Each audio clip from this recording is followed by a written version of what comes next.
বলেন উপন্যাস সম্পর্কে আপনার কি মতামত? এটা কি করতেছেন? কত বছর পরে এটা ছাপতেছেন? বিসমিল্লাহির রহমানির রহিম। আপনার নাম কোন আগে? বলতেছি তো, কোন?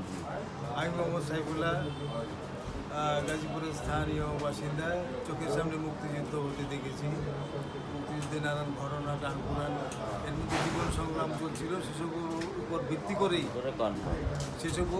সেসবের উপর ভিত্তি করে আমি যুদ্ধে যেতে পারিনি উপন্যাসটা লিখছি, লেখার প্রয়াস পাইছি। আশা করি এতে গাজীপুরের মুক্তিযুদ্ধের বিভিন্ন ইতিহাস এবং ঘটনাবলী চমৎকারভাবে